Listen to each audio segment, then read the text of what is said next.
पुराणों में कई कथाएं छिपी हैं जो केवल मनोरंजन नहीं बल्कि जीवन की गहरी सच्चाइयों को उजागर करती हैं। आज हम सुनने जा रहे हैं एक ऐसे असुर की कथा जिसे वरदान ने नहीं, उसके अहंकार ने भस्म कर डाला।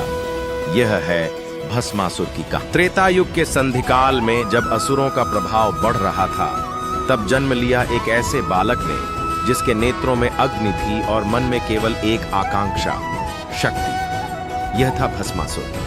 बचपन से ही उसकी जिज्ञासा थी, क्या कोई ऐसा वरदान है जिससे वह अजेय हो जाए?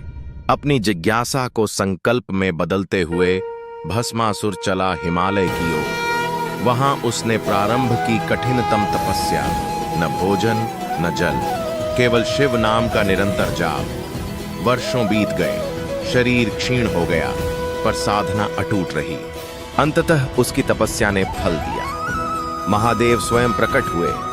उनके नेत्रों में करुणा थी और वाणी में वरदान। वे बोले, तुमने मुझे प्रसन्न किया है, वर मांगो। भस्मासुर ने मांगा ऐसा वरदान जो शक्ति से अधिक विनाश का प्रतीक था, कि वह जिसके सिर पर हाथ रखे वह भस्म हो जाए। भोलेनाथ ने बिना विचारे कहा, तथास्तु। पर उन्हें यह ज्ञात न था कि यह वरदान स्वयं उन पर ही भारी पड़ने वाला है। वरदान पाते ही भस्मासुर का चेहरा बदल गया। अब वह उस शक्ति को शिवजी पर ही आजमाना चाहता था। भोलेनाथ यह जानकर भयभीत नहीं हुए, पर उन्होंने संसार की रक्षा हेतु स्वयं को छिपा लिया। वे लोकांतर में भटकने लगे। स्वर्गलोक में हलचल मच गई। देवगण भयभीत हो उठे। यदि भस्मासुर को न रोका गया तो वह ब्रह्मांड का संतुलन बिगाड़ देगा। अंततः सभी ने श्रीहरि विष्णु से प्रार्थना की, अब आप ही कोई उपाय कीजिए। भगवान विष्णु ने ली मोहिनी की मोहक रूपरेखा, ऐसा रूप जिसे देख स्वयं प्रकृति भी स्तब्ध हो जाए। मोहिनी ने भस्मासुर के पास पहुंचकर उसे अपने मोहजाल में बांधने का नाटक प्रारंभ किया।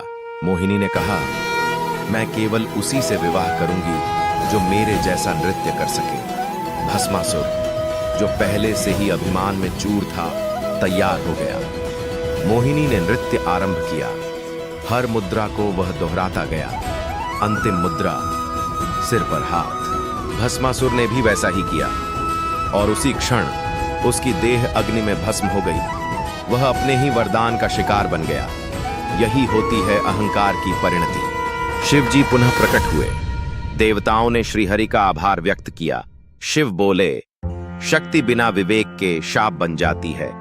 यही भस्मासुर की कथा का सार है। भस्मासुर की यह कथा हमें याद दिलाती है कि किसी भी शक्ति का अहंकार विनाश की ओर ले जाता है।